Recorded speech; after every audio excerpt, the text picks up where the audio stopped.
All right. Happy Tuesday, everyone, and welcome back to another Learning Tech Talks, where we are exploring all things learning, tech, and innovation. And I am joined by Todd Moran. And you've been on the show before. True story. We were just talking about this. It's been almost 2 years now. I think it might even be more than that. I think you've got it. I think I had us time stamped in January of 2021. So it was past 2 that years. mark. Yeah.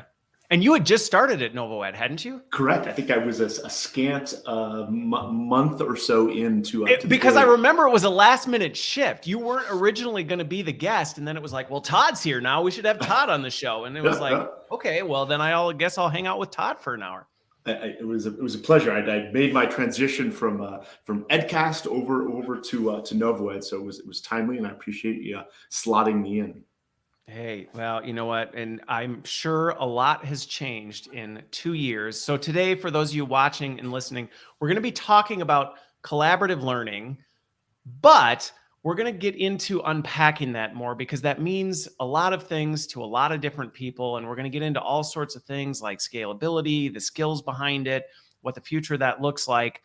But for those who may not be as familiar, because as I was saying right before we went live, I have a conversation in May with 360 Learning, and they also talk about collaborative learning.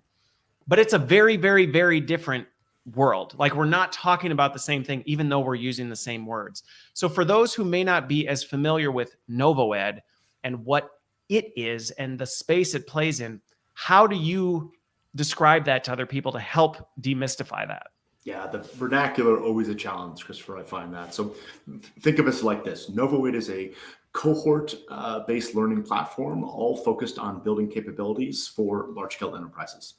It at its sort of most simplistic view. And if I were to unpack that with another 30 seconds, what we're trying to come in and do is oftentimes sit in complement to existing investments folks have made in their tech stack, and really power this sort of human element experience where we're tying the sort of mashup of content and learner and manager, facilitator, all into sort of one cohesive experience across sort of a long form arc, and solving for big things like transformation and global upskilling and DE&I and leadership.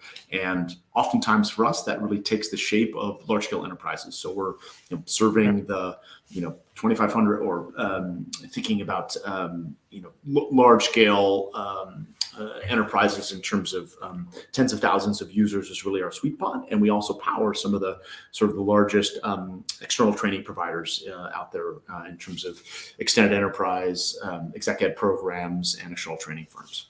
Yeah, because that was one of the things I remember from our last time, that you span the gamut in that, because when you really think about, yes, there's a ton of really extremely useful use cases. Can I say that? I can. It's my show. I can say whatever I want. But internally, but also this stuff spans, I just think of the use cases very broad, not just narrowly. And I think when I think about this, and correct me if I'm wrong on this, but when I think about what we're talking about today in terms of collaborative learning, it's in many ways this transition from learning as an event to an experience, and moving this transition from, hey, learning's this thing that happens in a moment of time, which we all know just by default that's not, any skill you can learn in 15 minutes is probably not that valuable of a skill. So, it's not like if you can watch something and go, there, now I'm a master at that. I don't know that it really is a skill that you'd want to put on your resume. So when I think about moving to this longer form journey, it really is going into this experience of saying, look, skills take time and effort and energy, and that doesn't happen in a moment. And a lot of technology is not really designed to support that well. Yeah, that long form arc is such an important one. And in many ways, I think of that as being the big defining characteristic of the desire of this modern learner today is don't make it event-based. Don't make it episodic. Make it continuous by design, by its very nature. So we often see a lot of our clients deploying NovoEd across multiple use cases and taking on a capability academy type construct, right? Where can I co-locate, tens of thousands of learners through extended programs and experiences where it can be shared experience through that. And it's not just consumption of sort of raw content and asset, but sort of weaving in these threaded discussions and polls and opportunities to submit work products and doing it in that really important point, the spaced learning piece, which is a sort of core pedagogical tenet that that we take to heart in terms of the platform, because you can't just do it once. If I'm practicing objection handling as a sales rep or that's just it. You have to do this with repetitive nature and then get feedback with that from peers and mentors and managers. And when you put all that together into a cohesive experience, one of our big tenets of kind of investment areas, that's NovoEd at its core. Yeah.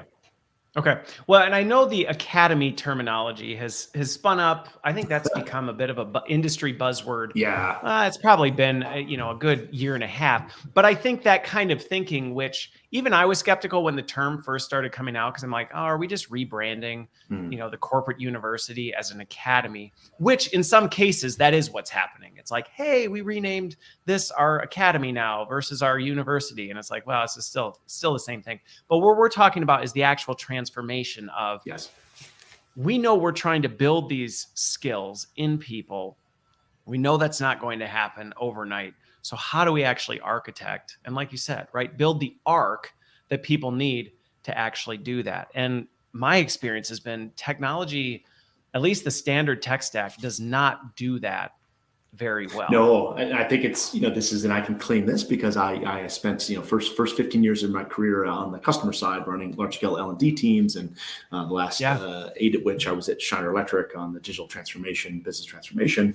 But then on the provider side, watching this arc, of places that I was at, like EdCast, an incredibly powerful piece of technology is a LXP, to throw more vernacular at folks, but, basically aggregating and creating discovery of short form content, and stringing together things in a playlist, blog post after article after video, is that really producing? Am I ready to perform in my job? And I think, that's the place where we're coming in and seeing clientele saying, is there another way to go about doing this to solve for this sort of performance readiness aspect, and to know that I've had to submit multiple examples of a work product into my cohort, have it peer reviewed on multiple occasions across a 5-week span, and have a mentor assess a formal rubric tied to that, all the while threaded discussions. Like, that's a very different experience than just stringing together a playlist. Well, and I think this goes to the conversation of transitioning from knowledge to skills, because I tend to be sometimes it drives people nuts because they think I sit the fence on this, but I'm like, it's not that. It's that there's a whole lot of complexity to things that often goes unaccounted for. And so when we talk about this, it's not sitting here pointing the finger saying, oh, these other things, they're bad. Don't do. It's like, well, no, they have a place because there's a knowledge building component that has to happen. And these things happen differently than, hey, we've got a core set of job skills that we need to build into a select group of people that we know all need this similar experience to be able to do. They fit together well, but I think sometimes we end up trying to be MacGyver, being like, well, how do we make all this happen with paper clips and rubber bands? And it gets really, really, really messy. It does. I oftentimes prescribe like that adage of, we think of skill as knowledge of a topic or system. Capability is the ability to perform in a work setting. And those are two very different things. You pick and you name the job and name the role, name the vertical, name the industry. I think you could describe those in different manners, which begs the question, what's the most sort of ideal way to go about developing those? And so obviously we've got a vantage point on that, but I think a lot of people could struggle with that still today. So on this topic, since it's been 2 years and, a few things have happened since 2021, I don't know, it's been a bit of a while, just a handful. But on this one, I am curious because 2020 hit, pandemic hit, everybody went virtual, everything was virtual. Now I'm seeing kind of mixed reviews. People are what are you seeing in the way people are designing these collaborative experiences, in the sense of, are people still kind of sticking to hybrid? Are they returning to in-person? Are they doing whole digital? What are you seeing across the mix? I'm actually really curious how people are approaching it. Yeah, I think so a mix. I think gamut in many Okay. ways. I think you've got certain verticals and industries where there is a demand to come. This return to office is real in this sort of forced dynamic. Now, I think what L&D teams and talent and HR teams are going, if we're smart and we can't bring everybody back, let's think about this sort of hybrid work in perpetuity. Then let's match up to that in sort of like for like. So I think we're seeing a whole lot more on the blended side where, yes, a sort of a digital first approach is fantastic because of the scalability that we've been able to sort of create over the past 3 years or 2 years. We know we can do it, but we also, folks are sort of clamoring for these opportunities for sort of in-person that's not pure play virtual. So, being able to sort of programmatic design that takes into account multiple opportunities, whether that's short form boot camp where you're physically co-located for a little bit, and then there's a continuation of pre, during, post that happens in digital, or it's much longer form. And it's a 18-month developmental program where there are opportunities for some on-site opportunities, and maybe you're flipping that classroom a little bit, but the cohesiveness and the cohesion of the experience still staying in that digital fashion, because one, it scales incredibly well, and two, it creates the sense of diversity. Who else can come to that? Am I in the office in Manhattan, or am I there in Hong Kong, or doesn't matter where I am, I can participate in that experience. Well, and so I use this phrase a lot, and it gets misunderstood plenty of times, but you used it, and I want to call it the point about being digital first in your thinking, I think is such a critical component. And sometimes that's interpreted as, oh, digital first, you're just trying to make everything online. And it's like, that is not at all what I'm saying. And even what we're talking about here, because just in the examples you gave, this is not designing for this community cohort arc kind of skill building academy, whatever. Let's throw as many buzzwords as we can. We'll get them all in. Right. But when you think about this, it's not about saying, okay, it's either online, or if it's not online, then we just don't think this way. It's like, well, no, it's about actually thinking about how can technology optimize the experience, which is what you just got at. And again, I think this hits at that equity conversation big time when we think about leadership development, when we think about a lot of the development activity that happens. The ability to go off to training, that's a luxury that many people often don't realize is a luxury for people.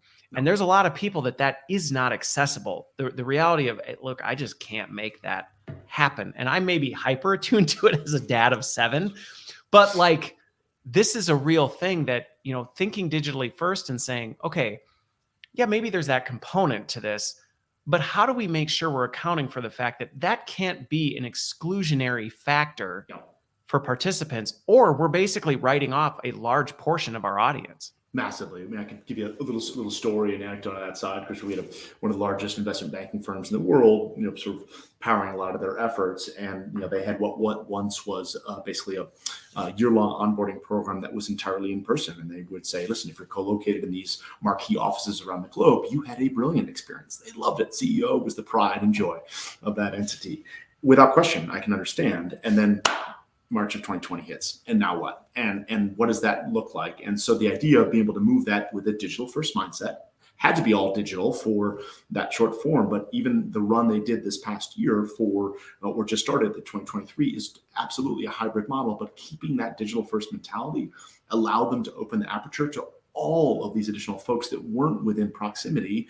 From a sustainability standpoint, they were having to fly people into offices, so that cost savings and just the stance that they were taking on CNS kind of internally as an organization and externally facing, huge benefit there. And it's not something they initially thought of being, well, we should design the program this way because we want to reach this wildly diverse audience. But now they're not going back. They're sticking with this sort of ability to, yes, have some in-person components when possible, but keep that digital first mentality because it opens the ability for so many others of disparate background, audience. I love the way you talked about that in terms of it opens the aperture of it, right? It's like, it's not about saying this or this. It's about saying, how do we expand this out for a broader reach? And, in one organization I was with, similar story to what you described with the onboarding, but the description I got from my global colleagues was, if you're not in corporate, you get the lunchbox version of the steak dinner.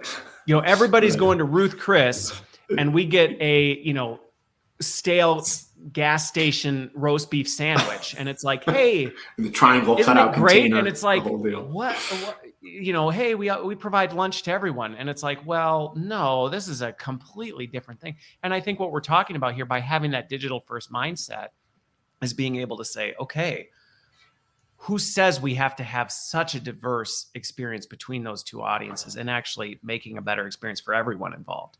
Yes, without question. And the other part of that, I know we'll probably get into some of this later, but that scaling piece, I think it's something else that sort of opened eyes, of L&D practitioners when they said, my goodness, I don't have the ability to sit everyone in a sort of physical classroom any longer, or take them to a destination on site, offsite event. What am I going to do now? And I have, hundreds or thousands of sort of employees. I think of, industries like aviation that laid off tens of thousands of individuals, and then to watch it swing back only after 18 months and say, my goodness, we work with one of the other largest aviation clients in the world, and they had some astronomical hiring. I think it was something to the tune of 9 to 17,000 employees in a 6-month span. I just can't fathom having, how are you going to bring them back into the fold of your organization, get them aligned, get them connected, and get them productive in the field now, because we have people showing up, at gates again. So I'm trying to decide if I want to hit on the scale thing first. You go wherever you want. I know. Well, this is the thing. I'm going to. It's my show. I can do it. I'll take it wherever I want. But before we get into the scale piece, because I think this is a really important one, I want to talk about the difference in the design and architecture of this piece, because this is I'm in a lot of conversations where people are talking about this, and there's head nodding and experiences over time. We want to do more than an event.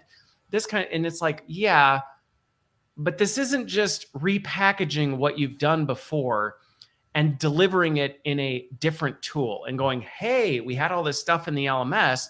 Wow, we could chop this up and then put it in this other cool thing and space it out over a year, and poof, we've created the Ruth Chris dinner for everyone. And it's like, nope, that's not it. So I do want to talk about this, because you're at NovoEd, you are really invested industry-wise in helping build these skills for folks so that they can do this. Because if you don't build the skills and shift your mindset on this, and I've been in conversations with people like, I tried the whole cohort, academy, it didn't really work. And I'm like, well, how about let's talk about what you did? Because in my experience, when you do it right, it's glorious in terms of what it can do. So I'm curious how you're approaching that.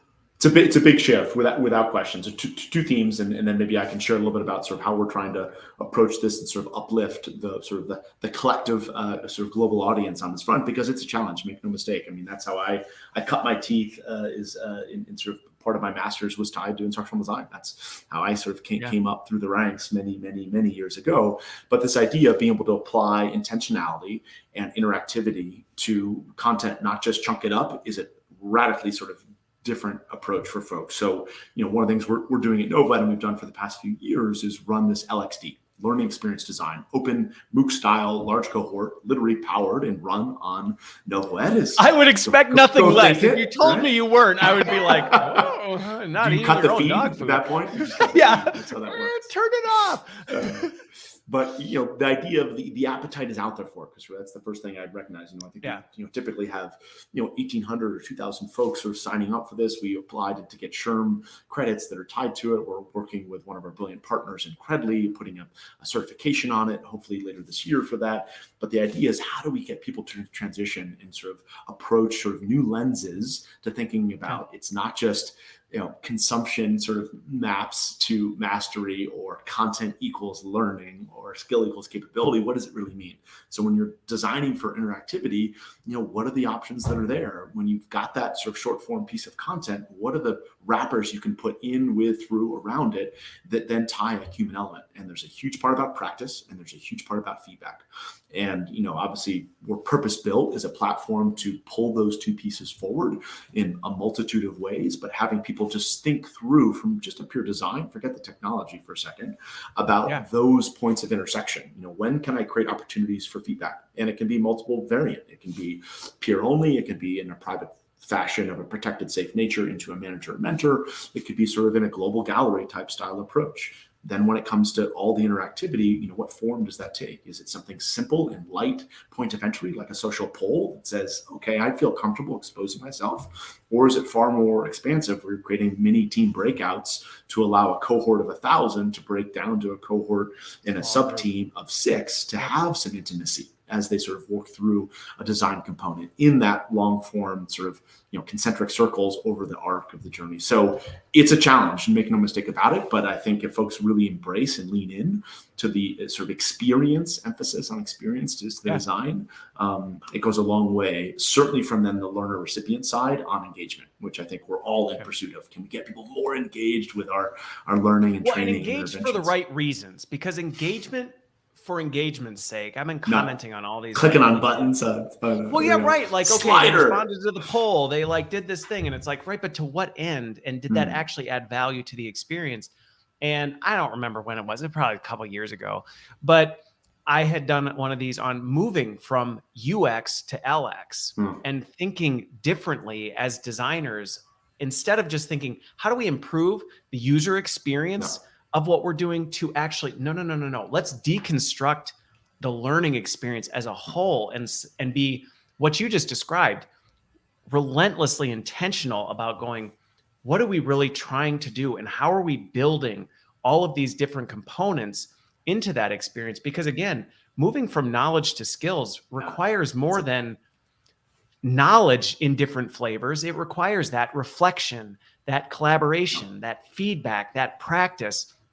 And building all of those things in, this is higher order work. I mean, it is, and that's not to downplay that information architecture is hard in and of itself. That's a challenge in and of itself, but it is a higher degree of effort to say, all right, that's one thing. Now we got to turn up the volume because we got to go beyond that. It's interesting because I did a webinar last week with one of our brilliant partners, GP Strategies, that we brought on as parcel of that no performance, no talent, and no experience design exceedingly well.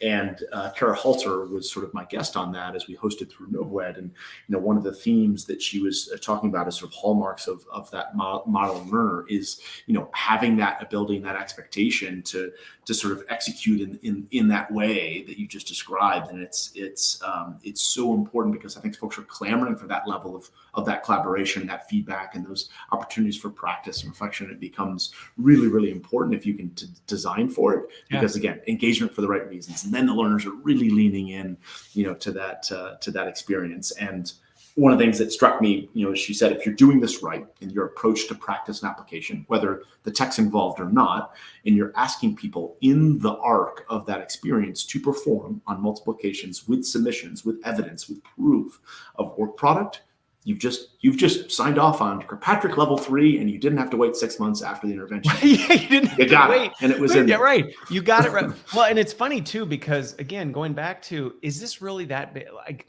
I cannot overemphasize for anybody watching and listening, this is not a small, marginal change, maybe see slightly different results. It's huge. Just as an example, this was probably last year.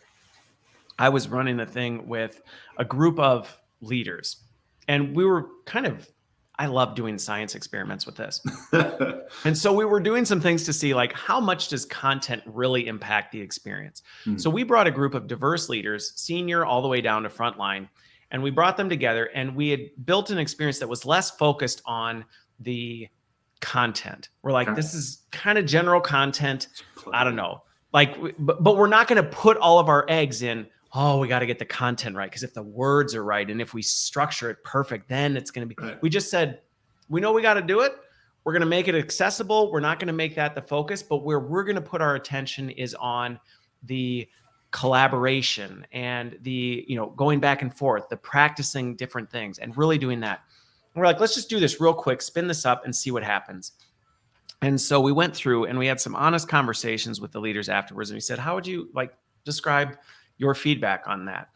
And people's feedback on the content was all over the map. I've seen that a million times, I've already done that. Some people were wow, my mind was blown by that. But it was all over the map.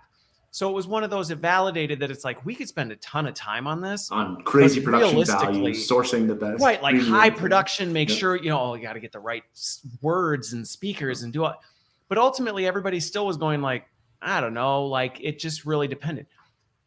Everyone said what I took from this was like this insight that this person shared, or when I practiced this and I realized and got feedback that this is an opportunity area I had never had. And universally, we asked him, would you do this again? Like, would you set aside time in your schedule to participate in this? Every single one said unanimous. Yes. Yeah, Yes. love it. Yes. And thank you for not making it all about the content, even though some people were like, it was really helpful and I'll definitely reference it and use it and all that. So it didn't diminish the value of the content, but it emphasized the fact that sometimes we put way too much of our focus on perfecting, or we're like rearranging the deck chairs on the Titanic. Like, well, I don't know. What if we like put them over here? And it's like, there's an iceberg ahead. Like I don't know, change the trajectory. I think that, you know, the hitting on was like this human element. And if ever more palpable, 3 years on into the pandemic, of the expectation that I want and need as an employee to connect with my peers, colleagues up, down, across the organization, it is massive right now. And whether it's tying to retention or mobility or just the sense of like well-being and purpose in the workforce, at the org, like people are clamoring for it. So again, a wildly high production value produced, you know, slick videos and well-sourced content won't get you that and far. There's a place for them. That's my thing with it. Exactly. People are like, so you're saying we should never do that? I'm like, that's not what I'm saying. Quit misquoting me on it. I'm not saying that's not important. And if you can do it, but I'm saying if you've got $10, don't invest 9 of them on that. And then one on the like, well, I don't know. We'll like throw a, you know, Slido in the end and, you know, make it a little engaging. Call it like, interactive. No, like just balance the scales a little bit. And I think, and we won't go down this rabbit hole because this will be the red pill. And I've got a video later this week on it. But when we think about what's happening, what you brought up, what happened with the pandemic, more than ever, people are craving connection and human collaboration, which I get misquoted on this one too. Proximity is merely a variable in that equation. Can it be helpful? Yes, but it's not spirit sprinkles and fairy dust that magically makes things happen. And so being able to focus on that coming out of the pandemic is huge. But also when you think about what's happening with generative AI and its capability, it can do things better and faster than you can. When it comes to, hey, here's rote creation, 100 pages of stuff. Can you summarize this in 3 pages and call out some of the main themes? Things that you would spend weeks pouring through, it could do in minutes. And that can be terrifying. But when you think about the fact that you think about all the things we just described on like, okay, how do we be intentional about these different elements? How do we design for this? How do we bring people together in a meaningful way? Before you didn't have time to do that because you were so busy reading the 100 pages of stuff to figure out like, what is this thing? I don't even know what this is. You don't have to spend the time. And instead of clinging to that, being like, oh no, AI is going to take my job. Like, no, for yourself. Let it do it.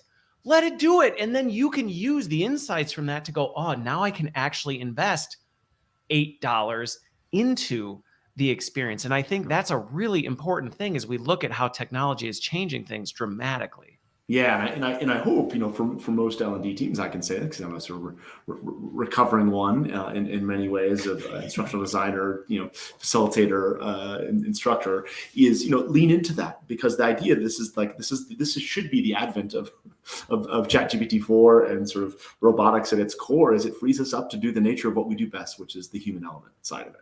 Yeah. And so getting into the design thinking and to the human side of that, and how can I create the most meaningful interactions that facilitate information exchange, and that's where, you know, the nature of, at least today, those AI models are struggling and will not be able to approximate what a human can do. Yeah, so, I mean, I don't think there's going to come a day where we're ever going to want to turn over our critical thinking and decision making skills to AI.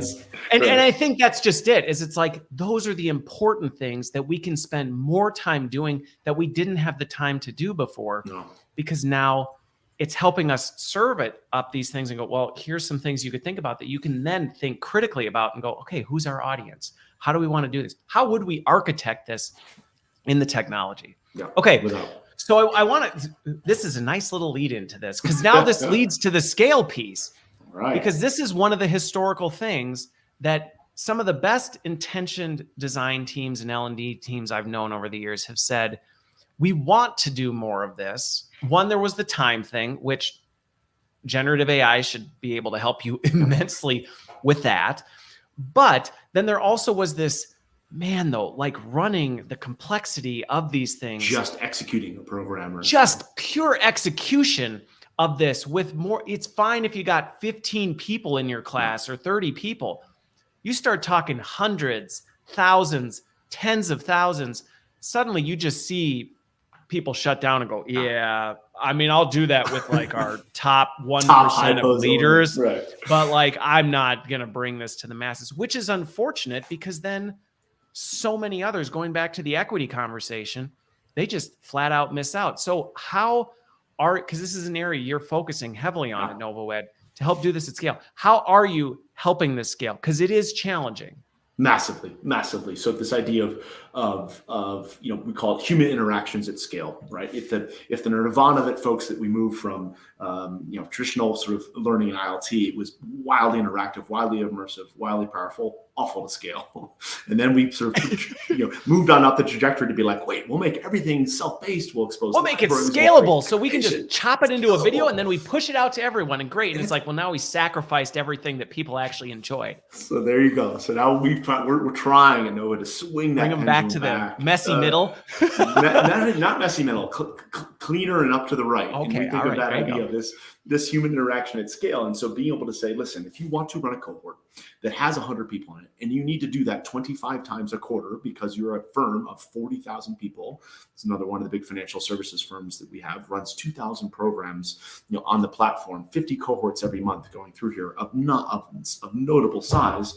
What are the tools and systems for the L&D, for the program leader and administrator, that we can put in place to ease that? So things like automated nudges and communications to bring people and habituate them back to the platform, or automated workflows for feedback, because if feedback is a really important, like you and I talked about, aspect of sort of intentionality of design, how can we create that if you can only have a manager come in, a quick look for 15 minutes at what I need to assess and who needs feedback, and then in and out of the platform. So, being able to just, again, our focus from a technology standpoint about empowering the ability to scale. So if you only want to put 20 folks through a cohort, you can, but if you want to put 1,000 folks through and then break them down into sub teams for intimacy and run that construct multiple times a quarter, you can. And it's not 4,000 spreadsheets and 18 Slack channels, and I track my Zoom recordings, and what do I do with the completion data, and did that get fed back to my LMS? That's a cohesive experience, and to do it at scale is really, really important. And I know there's lots of moving parts in there, and I won't get too into the feature functions. No, but I think it's because a lot of the folks that listen to this and watch this it's a mix of folks, and some are on the more senior side, some are, doing the design work. And one of the gaps that I often see on the senior side is a lot of senior leaders didn't grow up in the space. And the unfortunate part with it, it's not that you can't lead learning if you haven't done it, but one of the gaps that you have is you don't always understand the intricacies and complexity behind this. And you're like, why can't we run this cohort for 1,000 people? Just do it. And it's like, what? Do you know how many emails and like just the sheer nature of comms alone will bury it. We don't have 1,000 people on our team to just.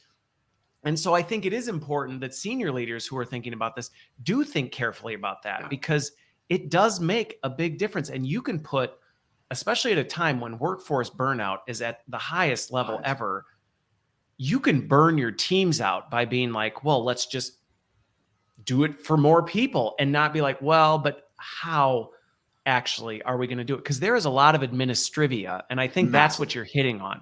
Massive administrivia that, and it's always, I think, always the idea, Christopher, that I see this, it's a bit of the cobbler's son, is that, those the internal L&D teams that are having to execute on behalf of the business, and those critical driving goals and initiatives from the C-suite are often just told, we'll just use the technology. That's to make it really, really simple. Well, not all technology is created equal to do that. And if you just need Excel, just have the LMS do that for you. It'll take care of it for you.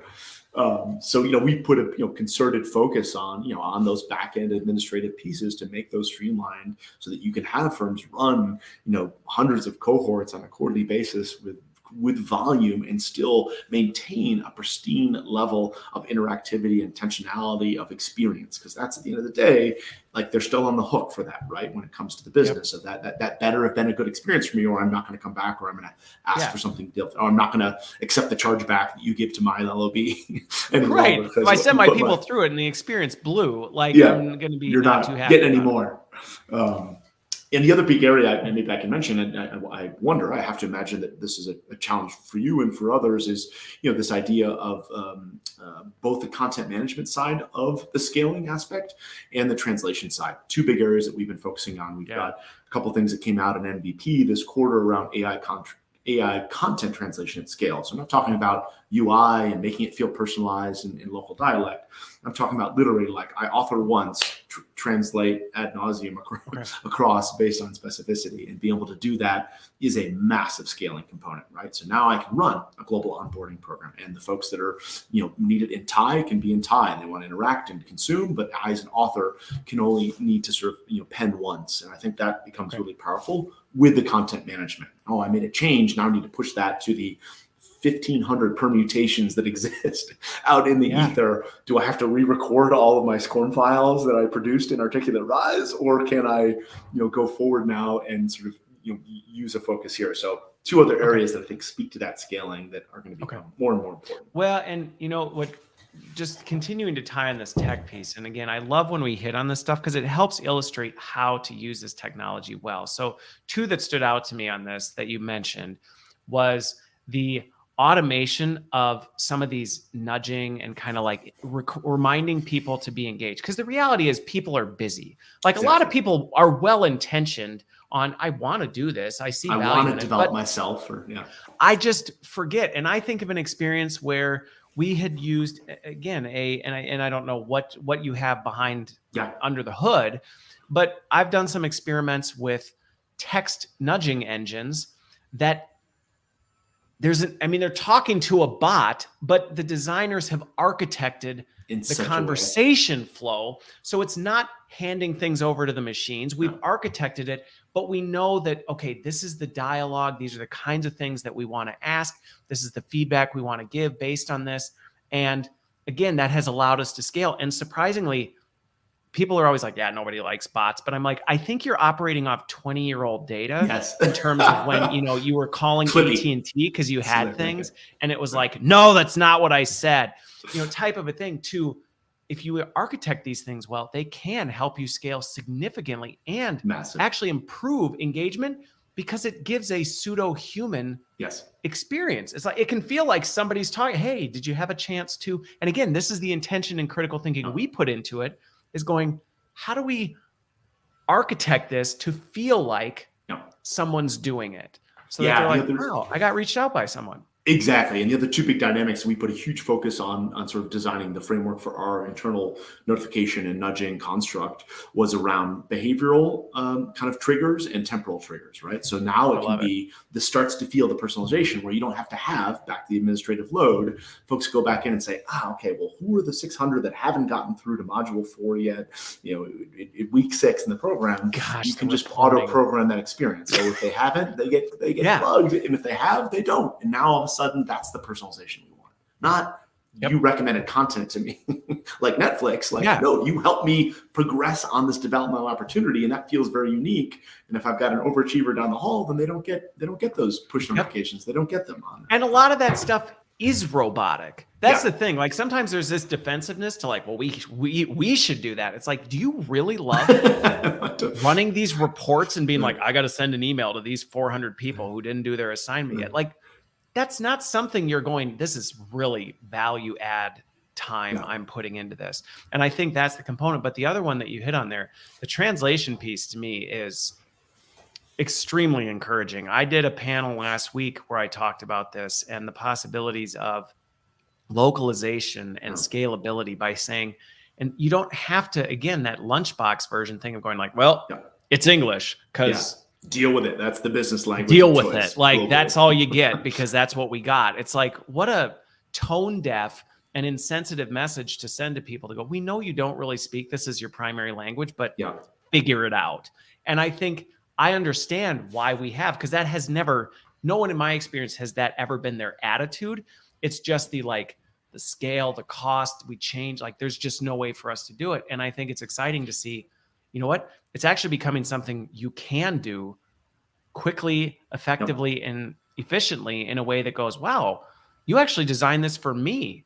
That's exactly. And the other piece, I think, when we look at it through our lens, Christopher, of the cohort component, a lot of us obviously was driven directly from our install base saying, listen, we've got these global cohorts, and we hate is we're putting, 10 or 15 alone into this sort of isolated experience for this global onboarding, even though they're part of a function that is 3,000. Is there no way for us to sort of co-locate them? And so, our approach down this path was say, well, yes, now we can. So if they choose to, and their English is up to par, and they want to sort of consume and interact on that fashion, great. If they're not, on a flip of a toggle, now they can interact in language of choice, but we've co-located that Thai speaker with the Vietnamese, with what's coming from Sweden, and all in one. And that, well, and it's funny you bring that up, because this goes back to sometimes well-intentioned efforts for belonging create isolation, cause bigger problems, because it's like, hey, we want you to belong, so we've isolated you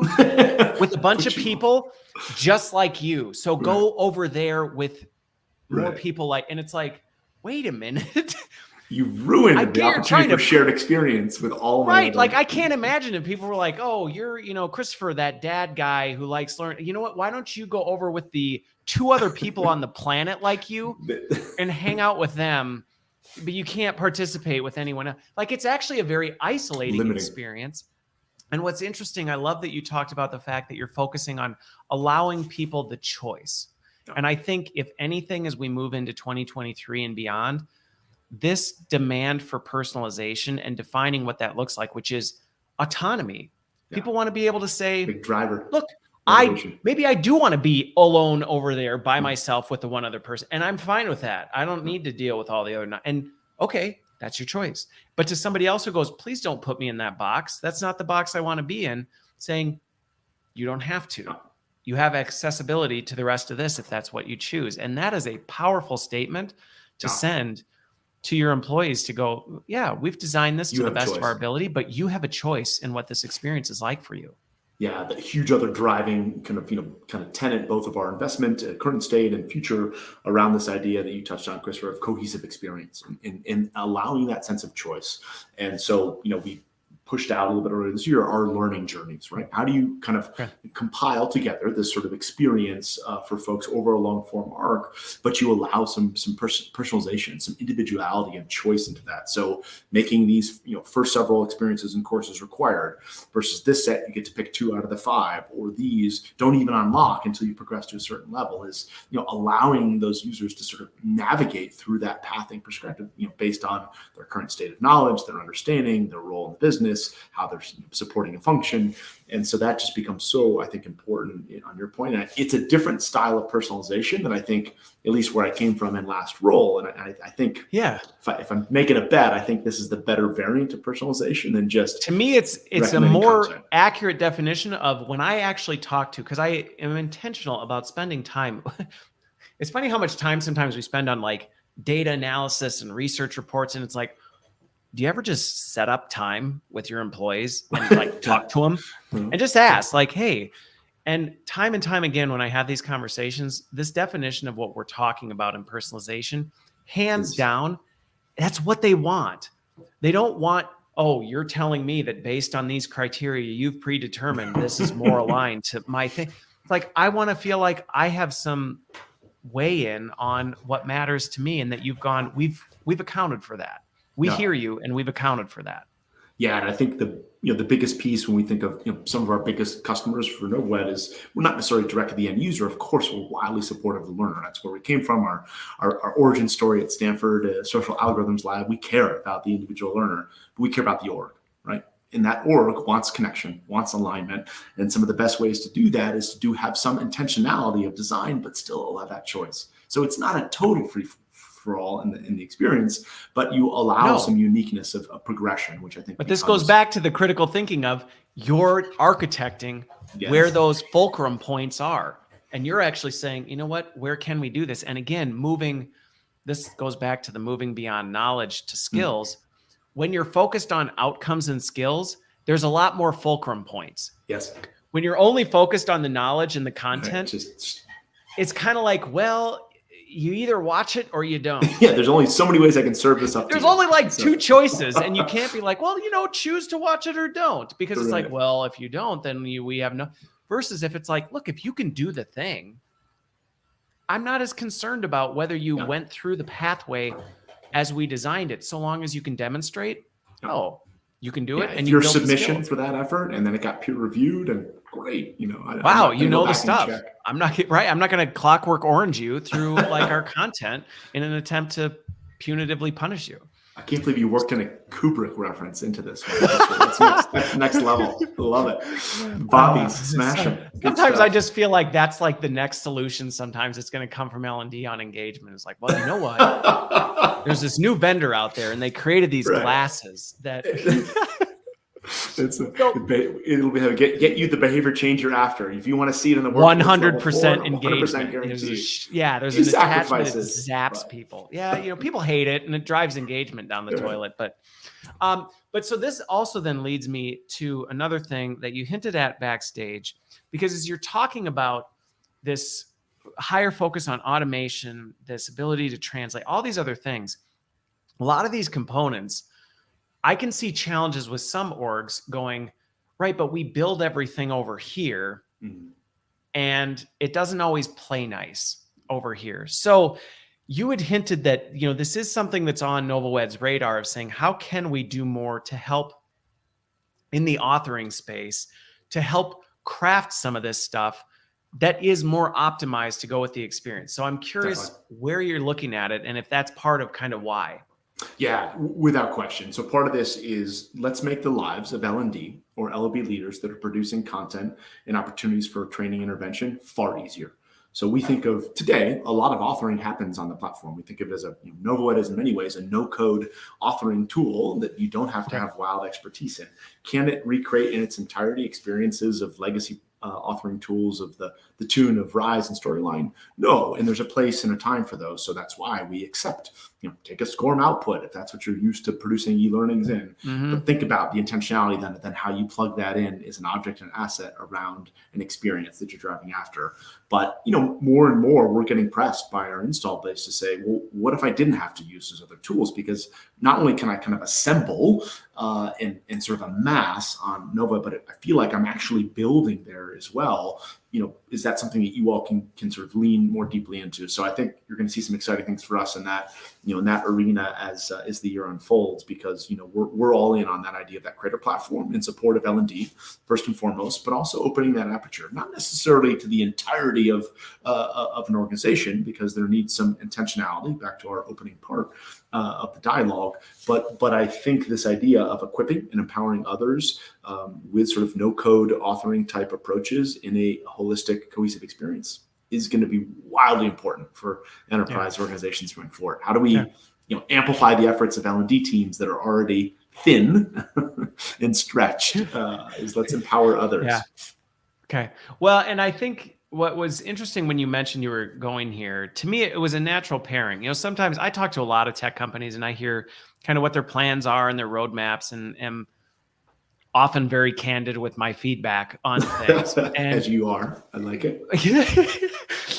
Which gets me in trouble and sometimes. But the thing with it is, to me, when you said it, I was like, this makes sense for what you're trying to do for a couple reasons. One, like we said, as you continue focusing on the personalization of this stuff, it makes sense that rather than trying to import, and again, you've done a good job. I'm familiar with the platform. You've done a good job allowing for it to accept. Third-party okay, if you tools, have absolutely. Other things, you can bring things in. We're not trying to take it. We're not trying to take their market share. Yet at the same time, inevitably, when you're architecting an experience in something, it always creates disconnect when you're like, we got that other thing we got to go do, and then we got to do it, and then we got to bring it in, and we got to make a change. Yeah. And so going back to efficiency and scalability, to me, the ability to say, not everything, but Sure. certain things, it makes sense that you go, you know what, we are fine. And I'm guessing you're looking at like, what are those things that people consistently are finding Exactly. that friction and going, you know what, if we could build this in, would that make your life easier versus, That's hey, you don't need exactly design it. tools for anything anymore. Like, well, No, like, no, that no. wouldn't make any sense. It's back to our adage of, right, when we say digital first, we don't mean only digital. When we say authoring Yes. tools, we don't mean you can never use another authoring tool.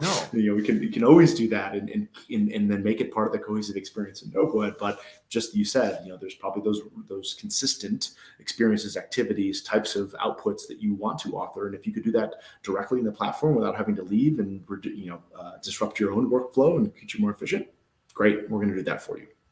So. Yeah. No. And I think that makes sense. I think it also speaks to, and I'm curious on this one, it also speaks to, as the tech ecosystems continue to get complicated, Explosive, and I've been in debates overlapping. I've been in debates with significantly bigger voices than myself on this, and I'm kind of the minority report on it because, it's like, oh, it's all going to consolidate. And I don't see us going that way, because when you actually understand the complexity of what we're doing, are certain things going to collapse in on themselves? Yes. And that makes perfect sense. But there is this need for diversity in the tech stack to be able to address some of these things where you go, well, you just can't do this in this kind of tool. And so it makes sense that you would go this path also in terms of when somebody's asking the question, well, why would we invest in a tool for this type of design? It's like, well, first of all, the experience itself is a justification, but now being able to say, hey, we may be able to optimize some of our operations, gain greater efficiency, and potentially consolidate some of our design tools as part of that process. That's just continuing to add value to the equation. Yeah, without doubt, and that's a huge push for us. I mean, I might be lying. We'll be a minority report of two. Then I guess that defies the definition of it. But it's the point solutions that are out there are continuing to be explosive. I think learning in this tech industry has produced there 1,200 discrete vendors that arguably are in the L&D HR talent space from a tech standpoint, and that was just it's overwhelming. It's overwhelming, and I fear for the folks when I was myself today having to make decisions about how do I navigate as I'm building out my tech stack in my ecosystem. But there is absolutely that saying that good enough is not good enough all the time. And so making intelligent decisions about the tech that you do bring in for personal reasons, if it can also support efficiency, allow you potentially to turn some other things off or reduce need and usage, for that sort of resourcing spend reduction, is super important. So it's a big focus for us, and kind of ties in with our approach on ecosystem interoperability. Like, make the investments that folks made, recognize that. Enterprises are big. They've made legacy, long-term, multi-year, multi-decade investments at kind, and they're not coming off them. So find a way to play nicely, to pass data, to exchange, to make sort of ease of reporting and tracking, all of those. Really pieces. I was going to dig into the measurement one, and then I looked at the time and I was like, that's going to be another, right? I'm like, that's going to be another conversation in and of itself. But I do want to talk about the integration piece. And now that we've kind of hit on this, like, okay, interoperability, how does this stuff fit together within the ecosystem? How are you seeing organizations do this well? And I know you've been, again, really focused as an organization on saying, hey, we're not trying to be the panacea of ed tech. We recognize we need to fit in with this. But how are you seeing organizations start to plug this together? Because even going back to this efficiency in administrivia, that's always one of the risks of some of these things. And I've seen MacGyver cohort learning where it's like, well, we built it in Yammer, but we run it through Slack and we do, and it's like, holy cow, like you're spending 800 hours just in administrivia trying to keep, who did that part? I don't even remember. So how are you helping pull that together? Because oftentimes people do have these other systems that are their system of record, or they're tying into things. How are people pairing this together to fit? Yeah, so in the most exemplar way, and this is where nearly all of our clients are fitting into, of a more mature nature, they've made investments. They have an LMS. They probably have had it for decades. They might have moved to a newer one recently, or they're sort of in another sort of 5-year rotation. They maybe even purchased an LXP because at the time, a handful of years ago, aggregation discovery was top of mind, and they needed some way as a better point of entry into the system. So So we do not try to play as your system of record for your structured assets, in an LMS, your structured people data in HCM, or even trying to own the skills tsunami of taxo and folksonomy. Yeah, I was going to say, don't tell me you're not getting into the skills tax. Absolutely not. Absolutely not. That's not. We think of those as those sort of external parameters. If I'm visualizing this, as your systems of record, maybe that system of discovery is your LMS. Maybe that is a primary front door for folks, or maybe it's an LXP. Where we fit is nesting directly inside of that as this, we think of it as system of engagement, right? So the cohesive experience is all happening inside of NovoEd. And when that experience ends, we're passing the transcript back into your LMS for tracking of unified record. When we need to define profile data for enrollment, we're pulling directly from your HCM. We just released our Workday integration on that front so that we don't have to recreate profiles and decide who gets exposure to this unique journey. We can do that based on entitlements. Are you in this geo, in region, in function? Perfect. Okay, so you can actually start to validate credentials on, because your HCM has a lot of this stuff. Exactly. And there's a lot of waste in the system of well, geez, is this person eligible? Do we have record that they've done all this? Okay. So that's a huge part. So the folks that are doing it right really are plugging us in that fashion as in essence, we are this platform, but this platform that plays seamlessly with the other investments they've made in terms of data pass back. And, for the folks that want to pull things out of NovoEd, we're moving much more to that sense of openness. So we published a whole bunch of APIs recently on, in terms of our advanced analytics. If you want to visualize those in NovoEd in the nature of how we do, extract, transform, and load, and how we present the data, wonderful. If you've got your own BI tool in your solution, you just want to pull the data out and mash it up with other data from your people systems, what have you, we'll give you that access to that event store data. So I think, the idea of being able to be playing, in that system of engagement, but being really open about the data that we allow in and read in together with the data that we push out is an absolute must. And at least, certainly for the large enterprises. And I would say even, kind of in the mid-market space, an expectation that you talk to multiple systems is just table stakes now. Yeah, it pretty much has. And I would say the industry has gotten much better at this than they were, 5 years ago, where the idea of sharing my system only. I mean, you have to, right? It used to just be, well, if you're not in our system, yeah, we have an API, but basically it's, you'd have dust to it off. Yeah, right. It doesn't do anything. And actually, if you tap into it, your house will light on fire. But, we can at least say, we can check that off the requirements list for your IT thing. So I think that's it has been a progressive movement forward. And what's interesting is the way you describe NovoEd. And when I think about it, when I hear the word learning experience platform, I actually think more of what you do than what the market category for learning experience platform is. And I get it's buzzwords. It's a claimed term already.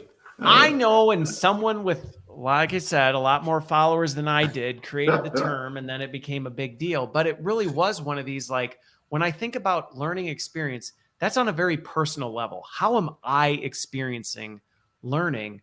And when you think about these big aggregate management systems, it's they're very impersonal, and that's not bad. Mm-hmm. It's just they serve a role, but that's not how I as an employee experience learning. That's where I go when I watch a thing and I, whatever. But when I think about what you do, to me, that's more no, that is a learning experience platform that's actually you're experiencing the learning in the platform. We're going to reclaim the category. What do you think, Christopher? Should we start it here at this point?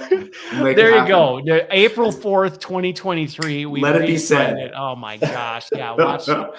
The analysts aren't going to accept that one. So no.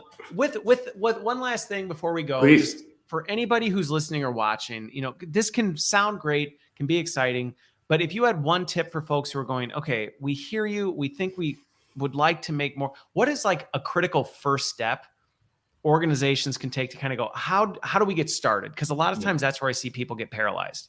Yeah, super, super valid question. I think the greatest part about this is pick a really critical program, pick a name population that you believe has such critical focus for the organization, and try this experience. You do not have to create cohort learning across your entire organization and all functions, and the entire catalog and portfolio doesn't have to translate. But pick that one that you think has a high degree of human interaction, a criticality of basically sort of performance readiness to execute in the field, and cannot be accomplished and has not maybe to date through just rote consumption off of existing technology. That's a great starting point. And it doesn't have to be, tens of thousands of people to start. But, think about that's a sort of great way to dip your toe. And please take the free course on learning experiences. Send teams through it. Okay. Our next run starts, I believe, next week. I think we're still accepting registrations for that one. Okay. Well, there you go. There's the call to action. If you don't know what this is, you got that. And the reason I was smiling as you were describing that, because it's totally great feedback, right? Pick the one thing and get started. I'm laughing because I was just thinking, and don't let that one thing be your annual compliance training. Just please let me be the first to say, don't pick that annual compliance training that you have to roll out and go, let's make this an interactive learning experience. Your SOC 2 training is now brought to you by NovoEd. Right. That would not be a good use case. So please, pick a different folks, one. Right. Pick something.